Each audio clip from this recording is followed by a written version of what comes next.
a mais um episódio do 1001 Capítulos, seu podcast sobre leitura e... Enfim, leitura, né? Vocês devem ter reparado que eu não falei bem-vindos a mais um vlogcast do 1001 Capítulos. Por quê? Porque hoje não é um vlogcast. Meu Deus, mas esse podcast não é composto só de vlogcasts? Não, não é. Pelo menos não era. Até eu decidir voltar a fazer os vídeos, eu ia falar. Mas voltar a fazer os episódios destinados somente às leituras do mês que passou. Num passado distante, eu fazia também os de TBR, né? De To Be Read. Os livros que eu queria, que eu intencionava em ler naquele mês. Isso não deu certo mais, porque eu me tornei aquele tipo de pessoa que o povo chama de mood reader, que você lê as coisas que você tá na vibe naquele momento e não adianta muito ficar fazendo lista. Então, além de eu ser isso, vocês sabem que eu tô com o meu, entre aspas, projeto Kindle Unlimited, que é onde eu basicamente tô passando por tudo que tem disponível no Kindle Unlimited enquanto tá durando a minha assinatura gratuita de 2 meses, que eu acho, inclusive, que acabou. Eu preciso ver isso. Ok, vamos aos livros que eu li em maio, então, com sinopses um pouco mais detalhadas e o que eu achei de cada um deles. O primeiro livro que eu li agora em maio foi A Pequena Livraria dos Corações Solitários, o livro que eu nunca consegui acertar o nome. E aqui a gente tem uma mocinha que ela viveu a vida inteira numa livraria. Os pais dela trabalhavam na livraria, ela morava junto com os pais e o irmão, no apartamento em cima da livraria. E essa livraria era uma livraria super antiga, super tradicional, de Londres. A dona original fez parte das sufragistas, então ela tem toda uma história, uma livraria famosa. E nos últimos tempos essa livraria foi decaindo, as pessoas não lembravam mais tanto dela. E os pais dessa moça morrem. A dona real da livraria continua deixando ela morar no apartamento junto com o irmão. Só que aí um dia a dona da livraria morre. E ela já fica desesperada, achando que, ela vai ter que sair do apartamento, né? Só que, na realidade, a dona da livraria deixou a livraria para a Pose, a nossa heroína. E aí ela assume esse compromisso, esse dever do além de fazer a livraria se tornar uma grande livraria novamente. E como ela vai fazer isso? Transformando a livraria em a primeira livraria especializada em romances do Reino Unido. Obviamente, todo mundo duvida dela, todo mundo acha que ela não vai conseguir. E ali no meio, dando pitaco, a gente tem o neto da falecida dona da livraria, que é uma pessoa com uma séria hiperatividade e distúrbio de déficit de atenção, mas ele é um amorzinho, ele não é uma pessoa, mas ele e a Pose, eles têm uma rixa ali desde sempre, e ele já fez várias meio que pegadinhas com ela, e ela não gosta muito dele, mas ele tá ali querendo dar pitaco no destino da livraria, ele acha a ideia dela de romances absurda, ele quer abrir uma livraria focada em romances policiais, e ela... não quero, e aí a gente tem essa confusão deles dois ao longo do livro inteiro, e é muito, muito divertido.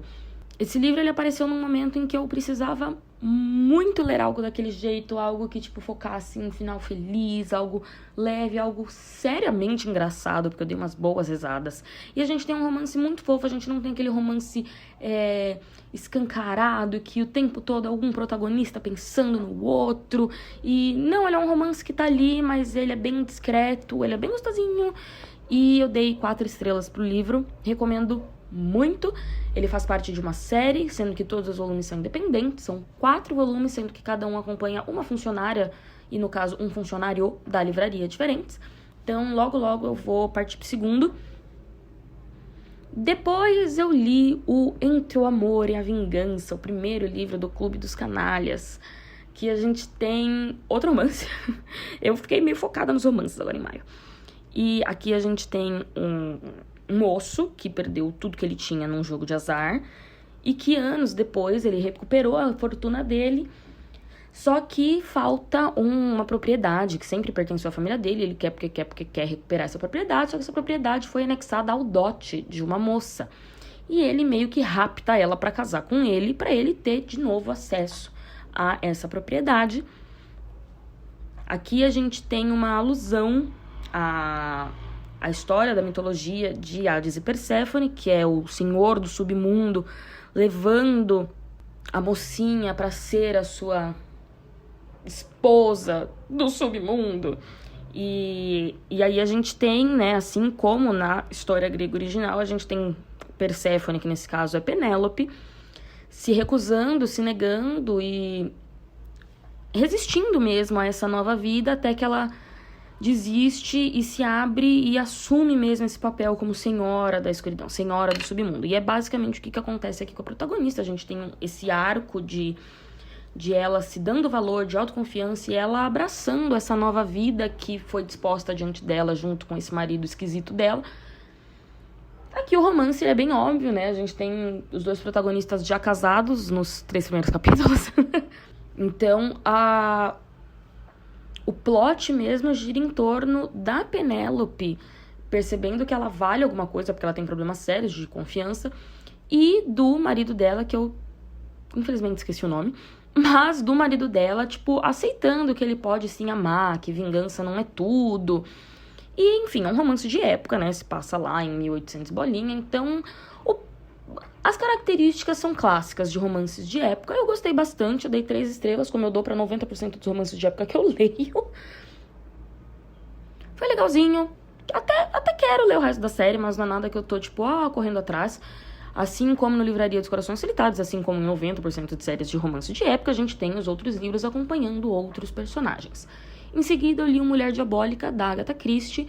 Foi um dos piores livros da Agatha Christie que eu li até hoje. Aqui no Goodreads eu tô olhando a lista, tá com 3 estrelas, mas eu acho que eu vou diminuir pra 2, porque foi um livro muito parado. Foi um livro que não acontecia nada. Não foi tipo ou Punição pra Inocência, que nada acontecia até que de repente tudo acontecia. No Mulher Diabólica, nada aconteceu e nada continua acontecendo, e aí você fica... hã?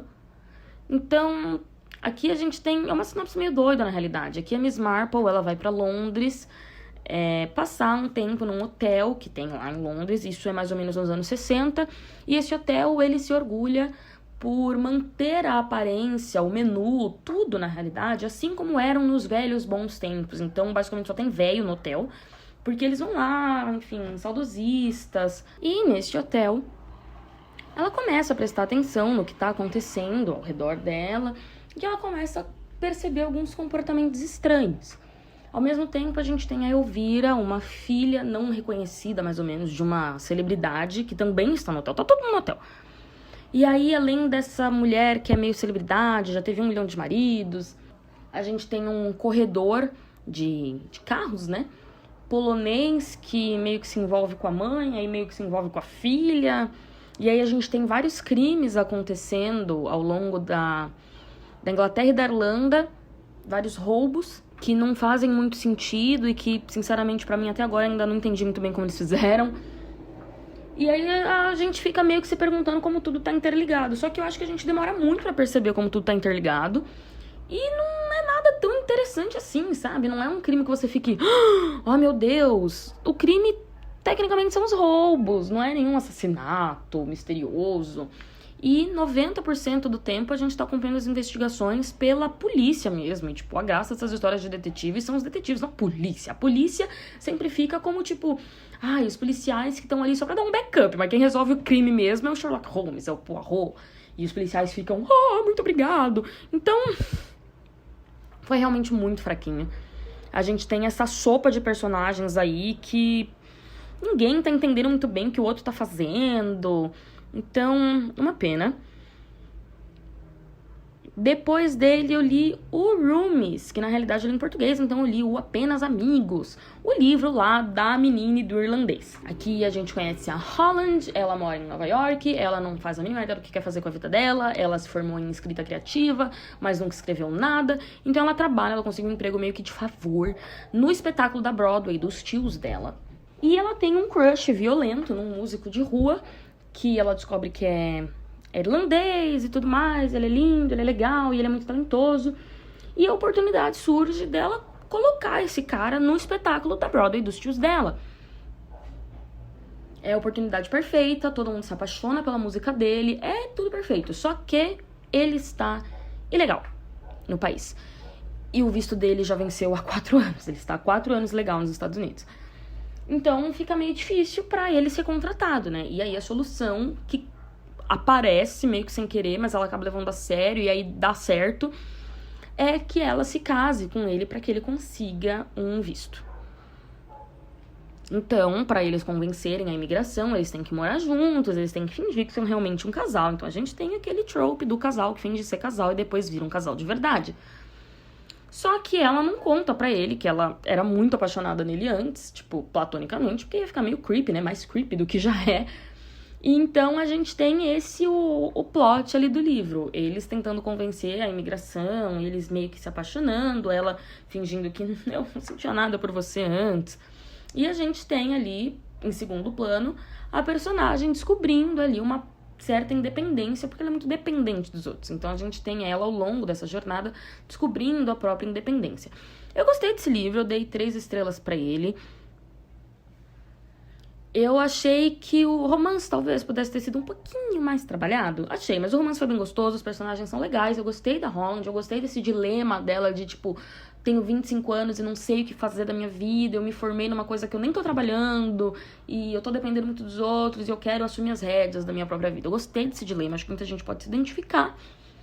E aí, por fim, o último livro que eu li em maio, porque depois dele eu comecei a ler 2 livros gigantescos que eu não estou avançando de forma alguma, que é o maravilhoso, incrível, sensacional A Beastly Kind of Girl, que é outro romance de época. Esse, infelizmente, eu acho que não foi traduzido. E ele é maravilhoso, gente. Ele é maravilhoso. Aqui a gente tem um romance de época muito feminista, muito, ao mesmo tempo que é de época, muito moderno, muito empoderado e muito, muito engraçado também. Aqui a protagonista, ela se passa pela irmã para que a irmã possa fugir para casar. E o que acontece? Essa protagonista, a reputação dela foi arruinada, ela caiu em desgraça por conta de mentiras de homens, claro. E ela foi exilada, a família dela não reconhece mais ela, então ela voltou pra ajudar a irmã e depois ela tem um plano bem mirabolante, que todo mundo sabe que não vai dar certo, inclusive ela, mas ela finge que sabe que vai dar certo. Ela finge que acha que vai dar certo. E ela, de provar a inocência dela, de provar que na realidade ela não era o que esses homens passaram pra sociedade, a sociedade acreditou que ela fosse. Que ela era. Me perdi nos tempos verbais agora. Mas ok. Só que nessa loucura toda ela acaba se casando.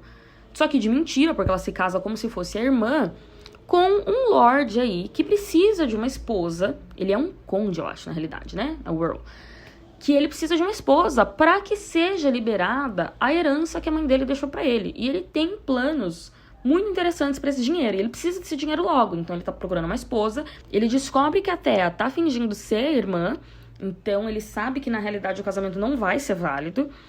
E eles casam. Cada um pelos seus motivos egoístas, um mentindo pro outro. Tanto que eles não sabem no momento. Tipo assim, ele sabe que ela não é quem ela pensa ser. E ela não sabe que ele sabe. Tá parecendo aquele episódio de Friends. Só que aí, claro, eles se apaixonam e tem toda essa confusão da identidade da Thea. E ela é uma protagonista tão legal. A gente tem frases muito feministas mesmo nesse livro. A gente fico sem palavras. É um livro muito bom. É um livro muito bom. Pra você que queria pegar ali carona no bonde de romances de época que todo mundo gosta, mas você não consegue ver graça, porque você acha muito absurdo, porque você acha às vezes meio um pouquinho machista, tem alguns, né? Dos machos com síndrome de protetor eterno, dos machos you're mine, e esse tipo de coisa, assim. Esse aqui é um ótimo exemplar pra você dar uma chance pros romances de época. Esse aqui é o segundo, na realidade, de uma trilogia. Cada livro conta a história de uma personagem diferente. O terceiro tá pra sair ainda esse ano, não sei se vai sair mesmo. Mas é isso, gente. Esses foram os livros que eu li no mês de maio. Ao todo foram 5 livros. Até que tá bom, né? Até que tá bom. Se você tá vendo isso pelo YouTube, fala nos comentários o que você achou dele, se você quer ler algum, e o que você leu de bom nesse mês que passou. Nos vemos no próximo episódio, então, com o retorno dos vlogs de leitura. No momento eu ainda estou ali atolada no Aprendiz de Assassino e tô dando uma boa avançada no Descoberta das Bruxas. Vocês vão me ouvir falar mais detalhes no vlog. Então é isso, muito obrigada por ouvirem. Beijos e boas leituras.